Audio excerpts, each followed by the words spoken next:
Estábamos en la introducción del libro del Levítico. No sé si se recuerdan cómo cómo se dice el nombre del Levítico en hebreo, Vayikra, que es la primera palabra del libro del Levítico, Vayikra, que quiere decir llamó. Así comienza el Levítico, Dios llamó Dios. Por eso recuérdense que los libros de la Biblia en hebreo comienzan siempre con la primera palabra que dice el libro. Por eso Génesis comienza con qué palabra? Bereshit, en el principio, por eso se llama Bereshit el Génesis. ¿Cómo se llama Éxodo? Shamot, que empieza números. Estos son los números. Y ahora el Levítico, que se llama Vayikra, que quiere decir llamó Dios. La primera parte del Levítico, hablamos la semana pasada, que está en referencia, habla de ¿qué? De los sacrificios. La segunda es la que habla de los sacerdotes, de la santidad y la consagración de los sacerdotes. Esto lo hablamos cuando hablamos del Éxodo, pero estoy seguro que se los olvidó ya. ¿Alguien se recuerda cómo se dice sacrificio en hebreo? Corbán. Sacrificio en hebreo se dice corbán. Pues en hebreo sacrificio se dice corbán. Y se refiere a una variedad de ofrendas que vamos a estudiar en el Levítico, descrita en el Tanakh. Tanakh es como se dice Biblia en hebreo, no es Pentateuco, sino la Biblia completa. Y también el Talmud va a hablar de los corbán, en plural corbanot, de los sacrificios. Era la función principal de los kohanim, de los sacerdotes. Kohanim es como se dice en hebreo, sacerdotes. Y corbán se deriva de una raíz hebrea, K-I-R, que quiere decir venir a Dios o acercarse a Dios, lo que quiere decir corbán en hebreo. Muy similar a la palabra de sacrificio en latín, que es sacrificium. Y sacrificium quiere decir hacer algo sagrado. O sea, corbán quiere decir acercarse a Dios. Por supuesto, todo lo que se acerca a Dios hace sagrado. Y sacrificium quiere decir hacer algo sagrado. El centro, lo hablamos en Éxodo, lo hablamos la semana pasada en la introducción, el centro de la liturgia, eso es importante para el nuevo pacto, el centro de la liturgia judía son los sacrificios. Olvídense, no hay pacto sin sacrificio. Y el sacrificio, hablamos la semana pasada, es la oportunidad que Dios nos da de santificarnos. El sacrificio es la oportunidad de esta santificación. Porque acuérdense que el sacrificio no se convierte en sacrificio hasta que no se destruye. Tú ofreces un animal, pero ese animal no es sacrificio hasta que no es degollado. Por eso, hasta que nosotros no nos destruimos nosotros mismos, nuestras inclinaciones, nuestro yo quiero, nosotros no somos santificados de la forma que el Señor nos llama. Por eso que el sacrificio es tan importante. Y no se olviden, porque esto es muy importante por la Eucaristía. No hay pacto sin sacrificio. Cada vez que Dios va a hacer un pacto, lo primero que hace es un sacrificio. Y vemos que en la antigua ley, cuando el Señor da a Moisés los rituales, los sacramentos que va a tener la ley, las acciones visibles, que va a hablar de la acción invisible de Dios en el pueblo de Israel, la liturgia que Dios pone en el templo de Israel, la liturgia única y principal, no hay otra liturgia, son los sacrificios. Y era un solo sacrificio, fue el sacrificio que hizo Moisés cuando selló la alianza. ¿Ese es el único sacrificio que se hizo en Israel? No, 5 veces al día había sacrificio. Uno puede decir, bueno, Moisés hizo el sacrificio cuando se estableció la alianza, que mató al animal, regó la mitad de la sangre en el altar y la mitad de la sangre en la gente. Ya ahí se selló la alianza, no hace falta más sacrificio. Sin embargo, vemos que el sacrificio es el centro del culto de Israel. Vuelvo a repetir, no hay alianza, pacto sin sacrificio. Por eso yo no entiendo cómo los protestantes que saben tanto de Biblia dicen que el sacrificio de Cristo fue el Viernes Santo y se acabó a las 3 de la tarde. Si el sacrificio de Jesús se acabó el Viernes Santo a las 3 de la tarde, no hay alianza. Es como si se hubiera acabado el sacrificio con que hizo Moisés cuando selló la alianza. Por eso que ellos, yo no sé qué alianza tienen, pero sin sacrificio no hay alianza. Nosotros tenemos continuamente sacrificio, porque el sacrificio de Jesús, y lo hemos estudiado ampliamente, comenzó en la cruz, pero todavía continúa y no ha terminado. ¿Cuándo terminará el sacrificio de Jesús? Cuando regrese, cuando saca del lugar santísimo delante del Padre, venga a juzgar vivos y muertos, porque el sacrificio del día de la expiación en Israel no se terminaba hasta que el sumo sacerdote no salía del santo de los santos. Por eso nosotros tenemos alianza, y esta alianza tiene un sacrificio. ¿Cuál es el sacrificio? El de Cristo en la cruz, que los protestantes piensan que se acabó hace 2000 años, nosotros decimos que sigue vigente, y que cómo se actualiza en medio de la iglesia a través de la Eucaristía. Por eso cada vez que vamos a la Eucaristía, vamos a sellar nuestro pacto con Dios. Muchas veces que ningún católico, muchas veces ni se acuerda cuando viene a la Eucaristía, que está sellando su pacto con Dios, pero el Levítico es tan importante porque es lo que nos narra los sacrificios, que es prefigura de la obra de Cristo. Los judíos hacían diferentes tipos de sacrificios, animales, vegetales, de incienso, diferentes ofrendas, oblación, vamos a ver los diferentes tipos de sacrificio. La religión hebrea, por supuesto, prohibía hacer los sacrificios humanos, puede ser una profanación del hombre, que es imagen y semejanza de Dios. Los sacrificios, cuando no implicaban la muerte del animal, generalmente consistían en pan, aceite, vino e incienso. Consistían los sacrificios cuando no implicaba la muerte de un animal en las ofrendas de paz. Y mira qué interesante el sacrificio, los sacrificios que vamos a ver después, los rabinos van a decir después en la Mishnah, que cuando llegue el Mesías todos los sacrificios se van a acabar, menos el sacrificio de Todá. Vamos a verlo después. Los rabinos decían, todos los sacrificios cuando venga el Mesías van a cesar. ¿Por qué? Porque el Mesías va a asumir el perfecto sacrificio. Los rabinos, sin tener idea de lo que decían, y lo dicen hasta hoy, decían, el único sacrificio que va a permanecer es el sacrificio de ¿qué? Todá. ¿Usted sabe qué decir Todá en hebreo? Cuando tú vas a Israel te hacen un favor, tú dices Todá Rabá. Muchas gracias. Todá quiere decir gracias. O sea, los rabinos decían, todos los sacrificios se van a acabar, menos el sacrificio de dar gracias. ¿Y qué quiere decir Eucaristos? ¿De dónde viene Eucaristía? Dar gracias. O sea, que desde el Antiguo Testamento dicen los hebreos que todo sacrificio cesa, menos el sacrificio de acción de gracia. Ese sacrificio siempre es vigente, y es el que tenemos vigente en la iglesia a través de la Eucaristía. Es importante, estas ofrendas de paz eran pan. Fíjate como el pan que está presente en nuestro sacrificio de paz, porque es lo que se convierte en el cuerpo y la sangre de Cristo. Era aceite. ¿El aceite es símbolo de qué? Del Espíritu Santo. Con el aceite se unge. El aceite es símbolo del Espíritu Santo. Vino presente en el sacrificio de la Eucaristía, e incienso, que es la adoración de la iglesia, que es el sacrificio también, porque va a decir San Pablo, ofrezcan incesantemente sacrificios agradables a Dios. Cuando había el sacrificio, cuando había víctima, la víctima tenía que cumplir ciertos requisitos. El animal ofrecido debía pertenecer a quien ofrecía el sacrificio. O sea, tú no podías ofrecer una vaca que era de otro. Por eso los judíos solo aceptaban animales domésticos y no aceptaban peces o animales salvajes.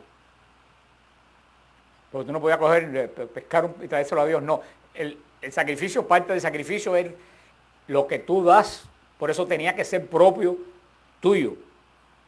El sacrificio de paloma es la única excepción que había de un animal y tenían que comprarlo, que era el sacrificio de los pobres. Había regulaciones en cuanto al sexo, edad y características que debía tener la víctima. Si todos saben que el Cordero de la Pascua tenía que ser menos de un año. Entre las condiciones necesarias estaba que fuesen animales con pezuñas partidas y rumiantes, de más de 8 días de vida, y que fuesen físicamente perfectos. Los primeros sacrificios mencionados en la Biblia, en toda la Biblia, son los realizados por Caín y Abel, en Génesis 4, y la consagración de los primeros frutos de la tierra y los primeros nacidos. Los patriarcas vemos que ya ofrecían sacrificios, desde Génesis 12 ya se ofrecía sacrificios, y en ocasiones de alianza y de declaraciones de paz. También el sacrificio del monte Sinaí también fue una ofrenda, que no solo fue una ofrenda, sino que fue un banquete al mismo tiempo. En la Torá, en el Pentateuco específicamente, se fijan los distintos sacrificios y sus rituales, que es lo que vamos a ver según el culto mosaico. Y el centro del corazón del sacrificio, lo que dice Levítico 11:44 y Levítico 19, sean santos, porque yo tu Dios soy un Dios santo. El sacrificio era una forma de acercarnos a la santidad de Dios. El sacrificio, lo hemos dicho una pila de veces, era la forma que Dios ofrecía para nosotros que no somos santos, cuando pecábamos, llegar a ser santos. Los sacrificios que habían víctimas, el ritual para el sacrificio de víctimas es especial para poder entender el concepto de sacrificio judío. Hay 5 acciones que eran comunes a todos los sacrificios que había, conllevaba la muerte de la víctima. Lo primero era la presentación de la víctima. La víctima había que presentarla. Segundo, la imposición de las manos sobre la víctima. El oferente tenía que tocar la víctima, la ofrenda. Tercero, por supuesto, matar la víctima, es lo que constituye el sacrificio. Cuarto, rociar la sangre del sacrificio. Y quinto, quemar el sacrificio, por supuesto, cuando era de holocausto, según el sacrificio que vamos a ver. Primero, en todos los sacrificios sangrientos, primero se llevaba a la víctima al altar de los sacrificios. ¿Dónde estaba el altar de los sacrificios? En el exterior del templo, según vimos en Éxodo 29. Y nosotros cuando pusimos la diapositiva del tabernáculo en el desierto, vimos el altar, pero estoy seguro que se lo olvidó. Y muchos de ustedes piensan que el altar era un altar como este. El altar no era un altar como este, el altar era un cuadrado, la cuarta parte de este cuarto. Era un cuadrado alto. Y después en el templo va a ser posiblemente del tamaño de este cuarto más grande, va a ser el altar. Porque ahí era donde se llevaba la víctima, se ofrecía. Nosotros tenemos conceptos de este altar, porque ahora el altar de nosotros, el altar al mismo tiempo es mesa. Pero en Israel era el lugar de ofrecimiento, por eso era una cosa, se llevaba a la víctima al altar del sacrificio, que esto estaba en el exterior del tabernáculo. El próximo paso, se lo expliqué, era la imposición de manos. Que no es la imposición de manos de Yom Kippur, del día de la expiación, cuando el sumo sacerdote descarga los pecados de Israel sobre el cordero, sino que el oferente tocaba la víctima. ¿Por qué tocaba a la víctima? Para decir, esta víctima y yo somos lo mismo. Esta víctima va a reemplazar mi intención. La intención que fuera ofrecer el sacrificio. Pues se puede decir que se entraba en una comunión con la víctima, en esa imposición se transfería a la víctima las intenciones personales del individuo, ya sea de adoración, de acción de gracia, de petición, o el sacrificio más importante de todo, que era el de expiación, que era el más tarde. Si el sacrificio se ofrecía por toda la comunidad, si no era personal, porque había sacrificios personales y sacrificios de toda la comunidad, si se ofrecía por toda la comunidad, los ancianos, los presbíteros, como representaban al pueblo, eran los que imponían la mano sobre la víctima. Cuando un particular ofrecía a la víctima, él mismo la tocaba, pero cuando era un sacrificio de toda la comunidad, los ancianos, representando a la comunidad, tocaban la víctima. Desde en tiempo de Alejandro Magno se permitió en el templo la ofrenda de sacrificio por gentiles, no judíos, pero después fue totalmente prohibido porque los gentiles tenían que ofrecer sacrificios ¿a quién? Al emperador. Y entonces ahí los judíos dijeron, no se puede servir a dos señores. O lo ofreces a, que fue la gran controversia en el Apocalipsis del cristianismo y el imperio romano. El tercer acto era matar la víctima. O sea, es cuando se consume el sacrificio. Mientras no hay muerte de la víctima, no hay sacrificio. ¿Por qué? Porque la ofrenda no está ofrecida. Tú puedes ofrecer un becerro y se lleva el sacerdote y lo cría y no lo mata. Eso no es ofrenda. La víctima tiene que morir, porque tiene que morir con la intención que la persona transfirió sobre la víctima. ¿Por qué la víctima tiene que morir? Porque cuando la víctima muere es cuando la víctima se convierte totalmente en posesión de Dios. Ya esa víctima muerta no me pertenece a mí. La víctima cuando estaba viva me pertenecía a mí. La víctima muerta, que el reconocimiento que esa víctima, yo me desprendí totalmente de ella y de quién es, de Dios. Eso después en el nuevo pacto podemos ver que con la cuaresma tiene que ver mucho con nosotros. Hasta que tú no mueres totalmente, tú no eres de Dios. Mientras tenemos una pata en el mundo y la otra parte en la espiritualidad, no somos de nadie. Andamos cojeando de un lado para otro. Y Jesús, sabiendo esto del sacrificio, que los judíos sabían muy bien y nosotros no lo sabemos, es cuando Jesús dice, hay que morir a uno mismo. Si tú no mueres a uno mismo, tú no puedes entrar en el reino de Dios. ¿Qué es lo que quiere decir cuando Jesús dice, tienes que morir a ti mismo?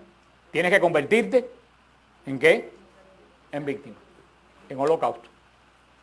Así como la víctima moría, la vida de la víctima se terminaba, la vida que tú llevabas anteriormente se tiene que terminar. No se puede caminar con un pie en dos lados diferentes. El que camina a dos niveles diferentes se demora muchísimo al lugar. Y eso es lo que nos pasa a muchos de nosotros, que caminamos con un pie a dos niveles totalmente diferentes, y por eso nos caemos y por eso nos damos tanto golpe. Pero ahora que San Pablo nos habla de sacrificio espiritual, y sobre todo en esta cuaresma, para eso es el tiempo de cuaresma. Y mismo también Jesús va a decir más tarde, si el grano de trigo no muere, no da fruto. O sea, algo de uno tiene que terminarse para poder dar fruto en el Señor. Por eso es tan importante el acto de matar la víctima.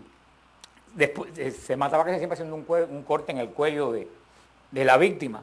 Y después que la víctima se mataba, en el sacrificio esta sangre se derramaba en el altar. Y por último, ¿qué es lo que se hacía? Para que no quedara duda, la ofrenda se quemaba cuando era holocausto. Vamos a ver después que cuando el sacrificio era de comunión, esto es muy interesante para la Eucaristía cuando lleguemos ahí, cuando el sacrificio era de comunión, la víctima la comía quien lo ofrecía y el sacerdote. En el holocausto, la víctima, ¿a quién pertenecía? A Dios, y se quemaba total. En el sacrificio de comunión, la víctima, la mitad se la comía el que lo ofrecía y la mitad se la comía el sacerdote oferente. Y muchas veces no quiere decir que la mitad de una vaca se la comía una sola persona. Quiere decir que la persona que ofrecía y la gente que lo acompañaban, es como la gente que va a misa de difunto, a acción de gracia, invita a un grupo de personas que lo acompañen. Las personas que iban a acompañar los sacrificios se comían la mitad de la ofrenda. Fíjate, por eso se llamaba sacrificio de común unión, sacrificio de comunión, porque era la unión de la divinidad con el oferente y con el que ofrecía. Y esos son los sacrificios que vamos a ver después de comunión o de oblación. La verdadera función del sacrificio, la verdadera función, el sentido del sacrificio, comenzaba en el cuarto acto. ¿Cuándo comenzaba la verdadera función del sacrificio? Con el rociado de la sangre sobre el altar, que solo el sacerdote podía hacer. Si un laico o un levita hacía el rociamiento de la sangre, era totalmente inválido. Eso dice la Mishnah, lo deja bien claro. La tradición judía expresamente designa al sacerdote para derramar la sangre en el altar como raíz y principio del sacrificio, según dice el Levítico. Y esto es lo que establece una cosa nueva en el pacto de Dios. ¿Alguien se recuerda lo que Israel se aprendió en el Éxodo de Dios? ¿No se recuerdan que no, en el Éxodo Israel aprendió que Dios era redentor. Que Dios no era un Dios que estaba por allá arriba, sino que Dios se mezclaba en la vida de uno y le viraba patas arriba y la cambiaba y la llevaba donde él quería. Los judíos no sabían que Dios era redentor. Los judíos pensaban que había un Dios, pero que estaba por ahí arriba, pero que nada tenía que ver conmigo. En el Levítico, los israelitas aprendieron que Dios es santo. En el Levítico, que no solo es redentor, sino que también es santo. Pero en el Levítico, la importancia que tiene el Levítico, que nos va a destacar la función esencial del sacerdote en en la antigua alianza. Hasta ese momento no había sacerdote. El Señor lo va a decir, y se lo acabo de decir ahora, sin sacrificio no hay alianza. Y sin sacerdocio no hay alianza ni hay sacrificio. Por lo tanto, si no hay, porque el sacrificio, si no se riega, no es sacrificio. ¿Quién es el único que lo puede regar? El sacerdote. Entonces, si no hay sacerdote, no hay sacrificio. Y si no hay sacrificio, no hay alianza. Por eso Cristo es nuestro sumo y eterno sacerdote. Y es la característica que va a tener Cristo en el nuevo pacto. Que en el Antiguo Testamento había víctimas, la víctima que se ofrecía, el cordero, el buey, la paloma. Había el altar donde se ofrecía la víctima. Estaba el sacerdote que lo ofrecía. O sea, ¿cuántos elementos tenemos ahí? 4. Sin embargo, Cristo va a unir estos 4 elementos en sí mismo. Cristo es sacerdote que se ofrece, víctima que se ofrece y altar donde estos 3, y altar donde se inmola. Cristo en sí va a reunir en la nueva alianza todas las características del antiguo sacerdocio. Pero para entender el sacerdocio de Cristo, tenemos que entender el sacerdocio de la antigua alianza. Por eso, el verdadero sacrificio comienza cuando la sangre se derrama, igual que el sacrificio de Cristo. El sacrificio de Cristo en la cruz se consuma cuando la sangre de Cristo empieza a correr en el madero. Es cuando el sacrificio de Cristo comienza a ser actuante. Y esa es la raíz principal del sacrificio. ¿Y por qué la sangre? La sangre es muy importante. Porque en el Levítico la sangre es la vida del cuerpo. Los hebreos pensaban que el espíritu estaba en la sangre. Era la forma cultural que pensaban los hebreos. Porque ellos decían, si se va la sangre de una persona, ¿qué le pasa? Se muere. Por eso que se prohíbe beber sangre, porque se pensaba que si tú bebías sangre, estabas bebiendo el espíritu de la otra persona. Ojo, en ningún lugar de la Biblia se prohíben las transfusiones. El día que un testigo de Jehová me enseña el versículo donde prohíben las transfusiones, yo me convierto en testigo de Jehová y me verán vendiendo atalaya afuera en público. Y no hace falta teología para saber que la Biblia nos prohíbe las transfusiones. Eso lo vamos a ver más adelante en el Levítico, pero no hay que saber teología, solamente sentido común. ¿Por qué el Levítico no puede prohibir las transfusiones? Porque no las conocían, no existían. ¿Cómo tú vas a prohibir lo que no se conoce ni existe? Hasta el siglo XX no se establecen las transfusiones. ¿Cómo tú vas a prohibir lo que faltan 4000 años para que exista? Y la prueba es que los judíos, esos y los gorros negros, ellos que son los que guardan la ley, que no prenden ni la luz en el sábado, ellos se ponen transfusiones. Porque ellos entienden que el Levítico no prohíbe ponerse transfusiones, prohíbe beber sangre. Pero hasta beber sangre queda anulado. ¿Cuándo queda anulado el beber sangre? Cuando Cristo dice, esta es mi sangre, bebed de ella.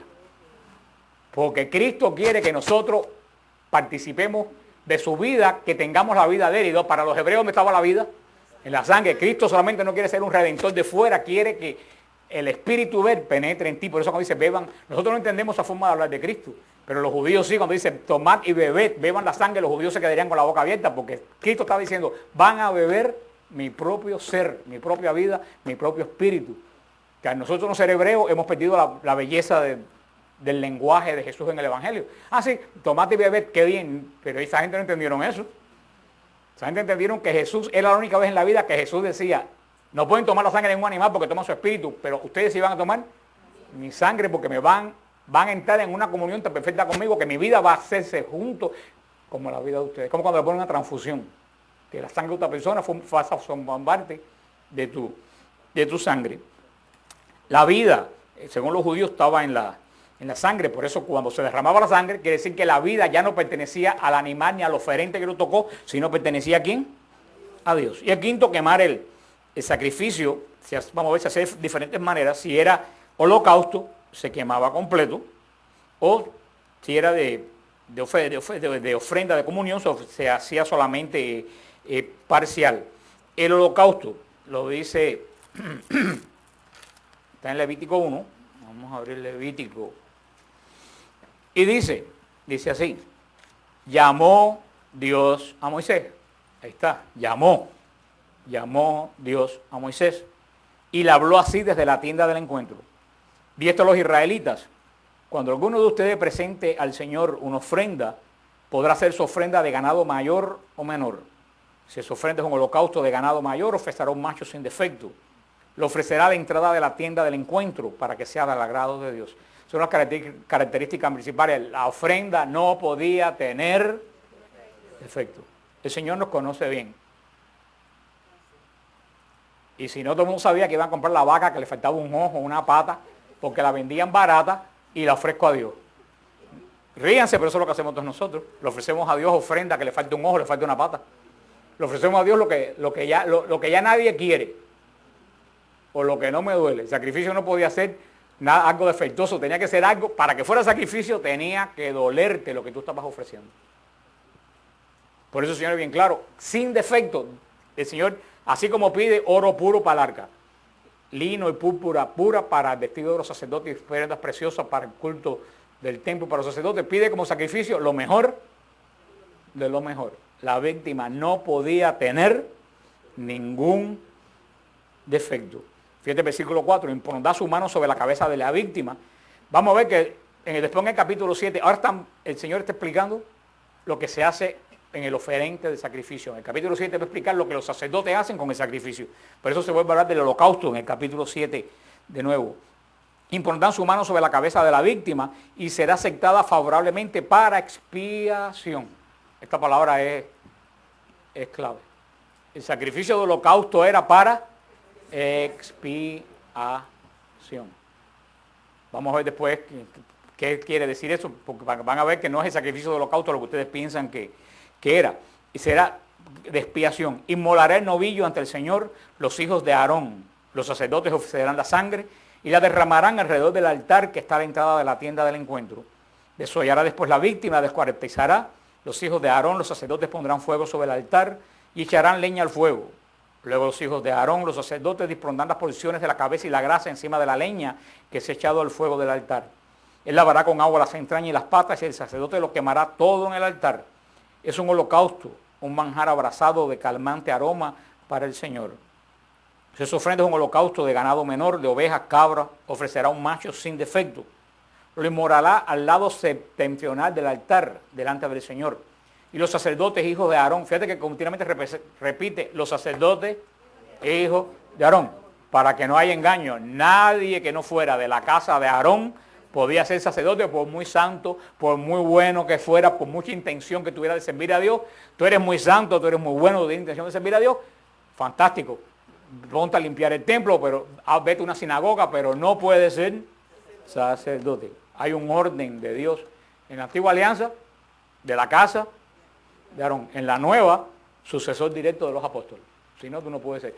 Él sabes mucho, eres muy bueno, tú no puedes ser sacerdote. Dios me llamó. Bueno, Dios estaba llamado, que hace yo ser un grupo de oración, pero no ser sacerdote, porque si tú no estás en la línea de los apóstoles, la alianza tiene un orden. Si tú no estás en la línea de los apóstoles, tú no puedes ofrecer en nombre de la comunidad sacrificios a Dios. Por eso si vienen a ver, las iglesias protestantes no son iglesias protestantes. ¿Tú sabes qué son? Grupos de oración.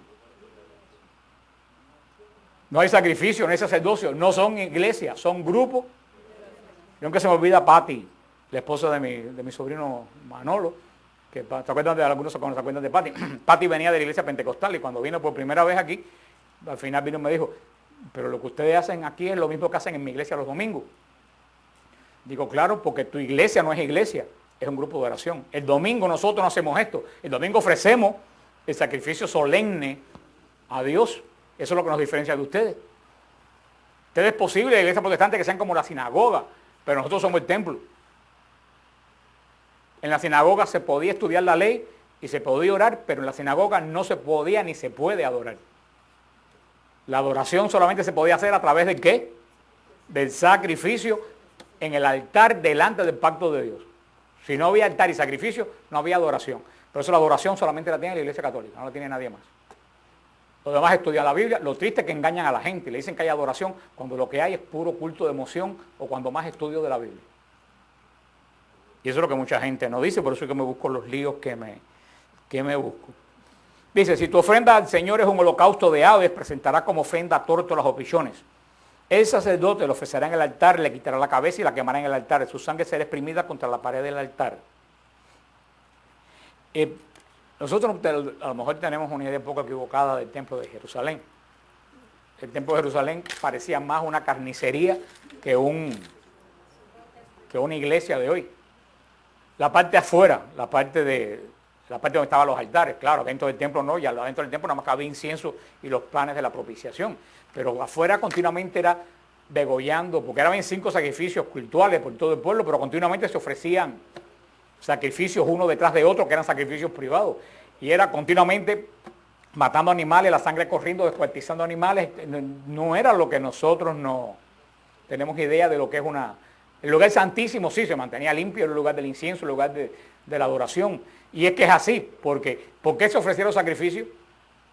Pues los pecados son sucios, así que el lugar de ofrecer el sacrificio tenía que ser un lugar sucio continuamente.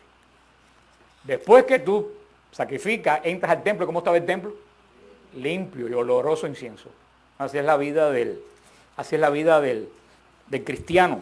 El holocausto es el primer tipo de sacrificio que hemos visto. En hebreo el holocausto se dice olá. Olá se dice sacrificio. Y olá quiere decir sacrificio ascendente. Sacrificio que sube. ¿Por qué? Porque ese es el sacrificio que era total ¿para quién? Para Dios. Nada se quedaba aquí. Todo lo que se ofrecía se quemaba. ¿Y para dónde subía el humo? Para Dios. Todo era ofrecido a Dios. Y se llama holocausto porque se ofrece la víctima completa. El el sacrificio del olá, que lo acabamos de ver, exige un animal macho y sin defecto. Aquí vemos como siempre la prefigura de Cristo. Vemos que aquí hay una prefigura de Cristo, Cristo hombre y sin ningún pecado, sin ningún defecto.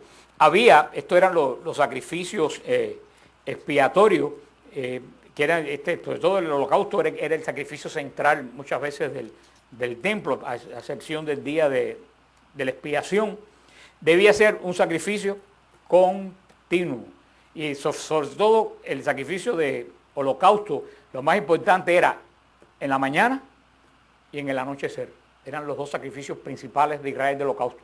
Uno en la mañana cuando todo el mundo se despertaba y uno al caer el sol cuando todo el mundo iba a dormir. Era el sacrificio de holocausto era el sacrificio de adoración por excelencia en Israel. Es este tipo de sacrificios expiatorios. Se entran, después vamos a ver los sacrificios que aunque son sangrientos no son expiatorios. Por eso dice el Levítico 1:2, cuando alguno ofrece. Esto indica, cuando alguno ofrece. Esto ¿sabe lo que indica? La naturaleza voluntaria del sacrificio. Cuando uno ofrece. No puedes obligar a nadie a ofrecer sacrificio. Una de las primeras características del sacrificio es que tiene que ser voluntario y libre. Tú quieres ofrecer algo al Señor. Este primer capítulo que nos habla el Levítico es un sacrificio totalmente libre y de ganado vacuno o de oveja. ¿Por qué? Esos eran los animales que más costaban. Después se hizo una excepción para que los pobres también pudieran ofrecer sacrificio, pero era lo menos común. Los mismos pobres porque muchas veces los pobres son los más generosos. Los mismos pobres se esmeraban en reunir dinero por ofrecer un buen sacrificio.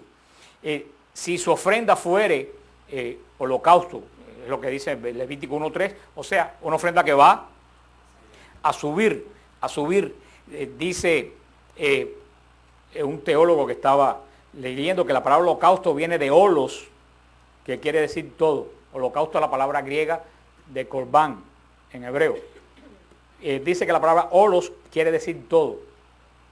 Entonces esa palabra porque viene la palabra holístico.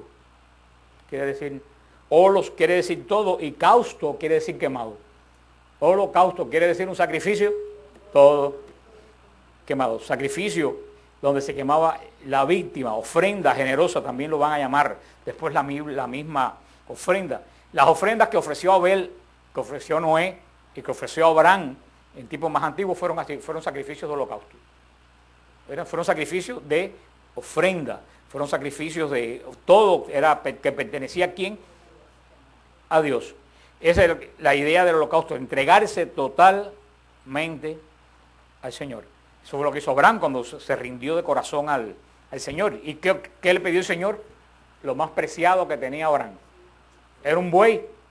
No, su único hijo. Le dijo, dame a tu único hijo. Y ahora nos vemos la Biblia y decimos, ay, qué emoción, qué lindo, que eso no es bonito, la gente está loca, eso no es bonito. Como gente dice, ay, que la pasión de Cristo, qué linda. Ustedes están locos, miren la película de Mel Gibson de la pasión de Cristo y se quedó chiquita la película al lado de lo que pasó a Cristo. Eso no es nada bonito. Lo que pasa es que nosotros nos hemos vuelto un poco, no sé, nos hemos desconectado de la realidad y vemos el Evangelio como un cuadro de Da Vinci, no como la realidad cruda, que por eso cuando uno ve Israel choca un poco con la realidad, porque Israel no es como ustedes, nadie se lo imagina. No es un lugar donde se pasean los ángeles ni nada. La cueva de Belén es una cueva como todas las cuevas. Esa es la grandeza de la encarnación, que Dios se hizo exactamente igual que nosotros. A María no venían los ángeles a lavar los pañales, como dicen las leyendas piadosas, ni nada de eso. María pasó 2000 trabajos con la crianza y el nacimiento de Jesús. Los que veían a María y Jesús, ¿qué es lo que era el chisme de Nazaret? Que muchacho más raro de María, que tiene ya 27 años y no se ha casado.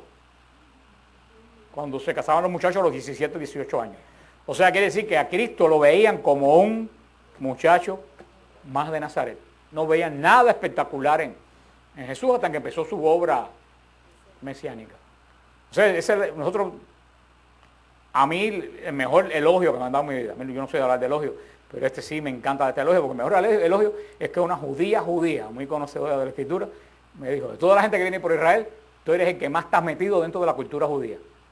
Y cuando tú explicas la Biblia, no le explica como en el siglo XX, le explica como el judío del siglo I la veía. Porque si tú no ves, y ese es el fallo de estudiar la Biblia y estudiar el Evangelio, tú tienes que estudiar el Evangelio y la Biblia no con mentalidad del siglo XXI, sino con la mentalidad con que se escribió, porque si no te pierdes. Y eso es lo que muchas veces, mira lo que dice la Biblia. Espérate, tú estás escandalizado porque lo estás leyendo con mentalidad del siglo XXI. Métete 3000 años atrás dentro del contexto de lo que se escribió, para que tú puedas entender entonces qué es lo que Dios está diciendo. El holocausto aceptable procuraba para el oferente la comunión con Dios. Ese es el principal. ¿Se recuerdan que yo dije que el holocausto era un sacrificio de qué? De expiación. Fíjate qué interesante, porque era un sacrificio de expiación.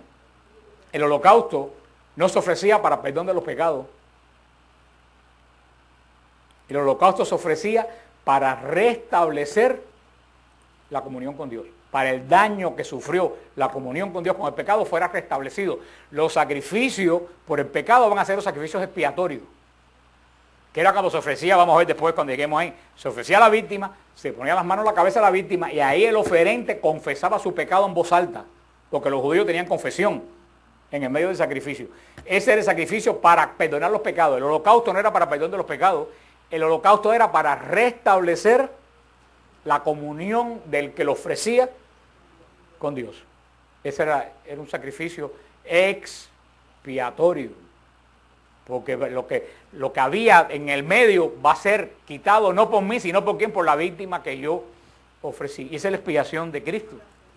Como la Eucaristía, esa es la expiación de Cristo.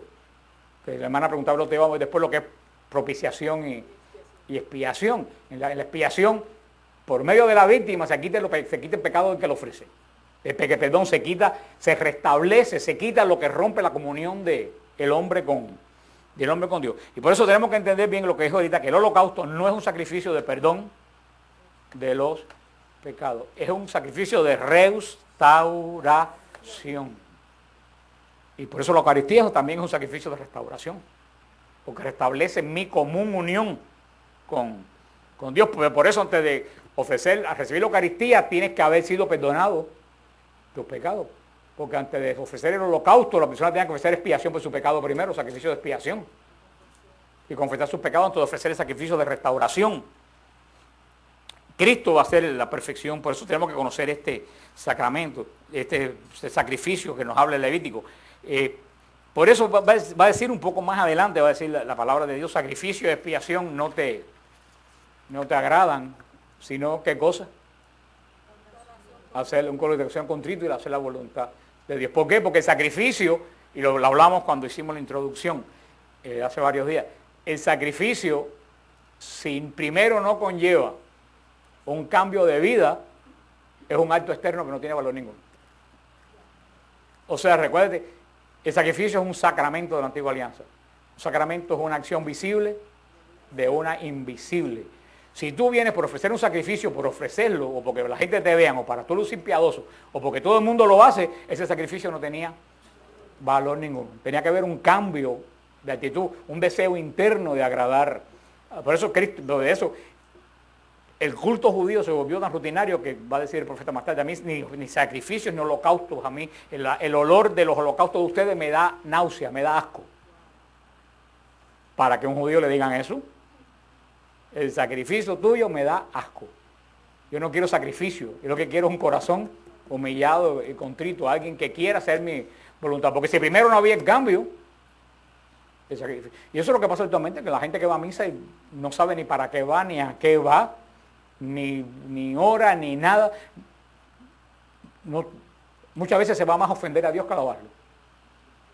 Porque para tanto en el Antiguo Testamento como en el Nuevo, antes de ofrecer, y por eso Jesús va a decir más tarde, antes de ofrecer tu ofrenda, si tienes algo con tu hermano, ve y reconcíliate. Nadie con el corazón manchado puede ofrecer sacrificio de holocausto. ¿Y cuántos sacrificios de holocausto ofrecemos nosotros con el corazón manchado? El Señor quería borrar los pecados para siempre. Quería perdonarlo y olvidarse de ellos. Pero en el Antiguo Testamento, en el holocausto del Antiguo Testamento no era posible. Porque Dios no podía para siempre borrar el pecado. Porque era una ofrenda imperfecta. Por eso va a decir Hebreos 9 que el sacerdote tenía que ofrecer una y otra vez. Entonces, inclusive el sacerdote tenía que ofrecer sacrificio primero por él mismo porque él tenía pecado. Para después ofrecer sacrificio por los demás. Por eso va a decir, el sacrificio de Cristo no hace falta que se repita una vez porque es de una vez y para siempre. Por eso no se acabó. Por eso es que sigue vigente.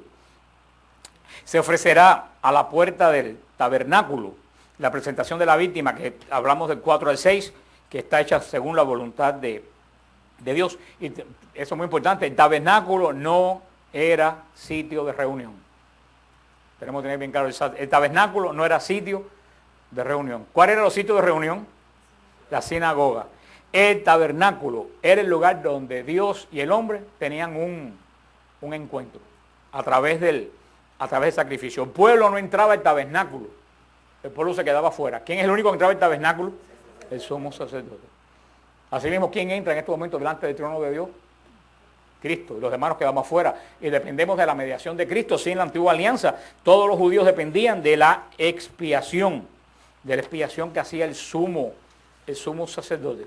Ya terminando, vimos este punto también que lo tenía escrito aquí, la importancia del sacrificio de poner la mano sobre la cabeza del animal. Era símbolo de identificación. Primero que nada, el oferente decía, este sacrificio es mío, yo lo ofrezco, es de mi propiedad, no se lo robé a nadie, no se lo quite. Segundo, yo me identifico con este animal. Se ponía la mano sobre la cabeza del animal, hiciera ofrenda de paz.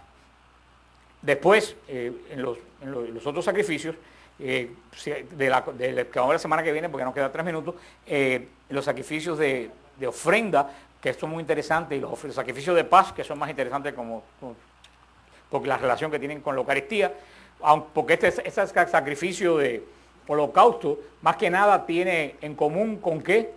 ¿Ustedes saben con qué tiene más en común el sacrificio de holocausto?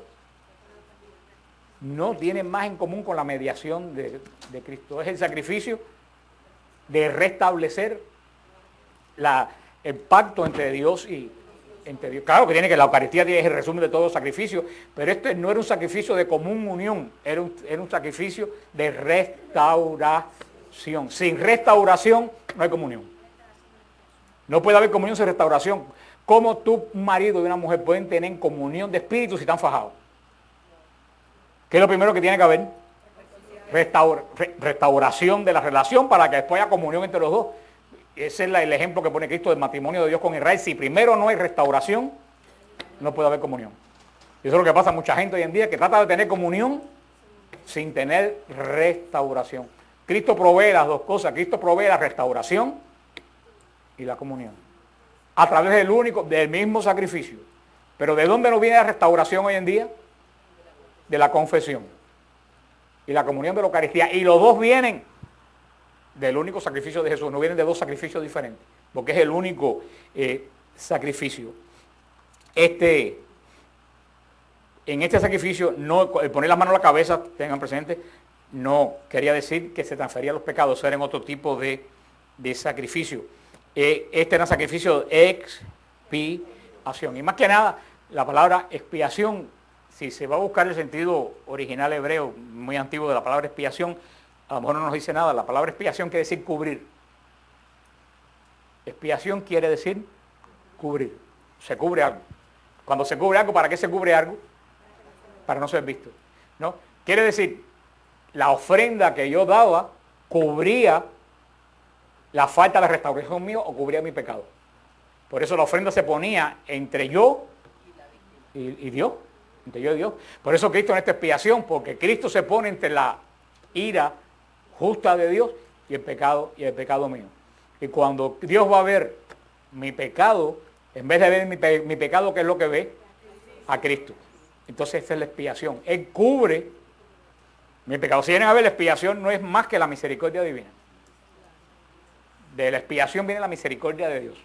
Dios no mira mi pecado, cuando Dios, aunque mi pecado está ahí, pero cuando Dios quiere mirar mi pecado, que se puede encender de ira, en vez de mirarme a mí, ve a Cristo que es igual que yo, pero no tiene pecado. Ahora, yo tengo que tener cuidado, ahí no se queda. Decía, ay, que bueno, Cristo está entre el Padre y yo hago lo que me da la gana. Porque cuando tú llegues delante del trono de Dios, tú no te vas a encontrar con el Padre. ¿Con quién tú te vas a encontrar? Con Cristo. Y ahí entre tú y Cristo no hay absolutamente nada. Entre el Padre y tú está Cristo. Pero cuando tú te enfrentas a Cristo no hay nadie. Eres tú y Cristo. Y Cristo sí va a ver lo que tú hiciste y lo que tú eres. Por eso Cristo es el que juzga. No es el Padre, no es el que juzga. Porque si el Padre juzga, nada más que ve a Cristo, ve cosas buenas. Es Cristo que juzga, que está viendo que como es hombre, sabe muy bien quién soy yo, y por qué paso y qué siento yo.